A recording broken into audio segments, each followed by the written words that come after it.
जिला खनिज पांठी काहापाई जय जगन्नाथ बंधु माने उपांत ओडिशा लाइव रे पुणी थरे आपण मानकु स्वागत। केन्दुझर जिलार जोड़ा खनि मंडल रे होइतिबा महा खनि दुर्नीतिर सरजमीन तदंतरे आसीथिबा जस्टिस एमबी साहा खनि अंचलवासी आर्थिक और सामाजिक स्थिति निज आखिरे देखिबा परे जिला खनिज पांठी गठन पाई परामर्श देइथिले। एही अर्थ खनि अंचलवासी मौलिक विकास क्षेत्र में व्यवहार करागले अंचलवासी सामाजिक और आर्थिक विकास हो पारिबो बोली आकलन करथिले। तेबे जिला खनिज पांठी गठन करा जाई एही अर्थ को खनि प्रभावित अंचल रे रास्ताघाट, शिक्षा, स्वास्थ्य, पानीय जल, आलोक व्यवस्था आदि जोगई देबा निमंते व्यवहार करा जाउची।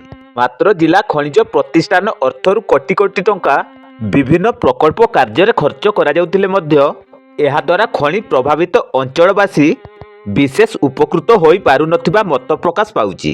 जोड़ा खनि अंचल रे सृष्टि होउथिबा अघोषित रास्ता जाम और ट्रैफिक समस्या एवं प्रदूषण को रोकिबा निमंते जिला खनिज प्रतिष्ठान अर्थरे विभिन्न रास्ताघाट संप्रसारण करा जायछि। मात्र केतेक प्रभावशाली व्यवसायी खनि कंपनी और दोकानी रास्ता पार्श्वरे थिबा सर्वसाधारण स्थान को पार्किंग, ग्यारेज और अन्य कार्य व्यवहार करने जोगु ट्रैफिक व्यवस्था सुधुरिबा बदल रे अधिक वृद्धि पाउथिबा मत प्रकाश पाउछि। तेणु एहा द्वारा केवल परिवहन संस्था, खनि कंपनी और प्रभावशाली व्यवसायी उपकृत होउथिबा परिलक्षित होउछि।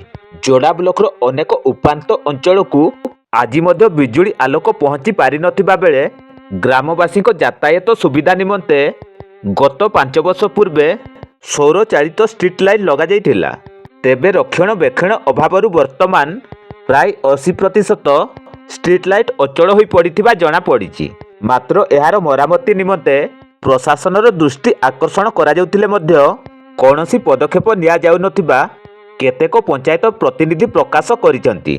तेणु जिला खनिज प्रतिष्ठान अर्थरु विभिन्न प्रकल्प माध्यम रे कोटी कोटी टंका खर्च हेउथिले मध्य खनि अंचलवासी को एहार सुफल मिली पारु नथिबा स्थानीय बुद्धिजीवी महल रे मत प्रकाश पाउछि।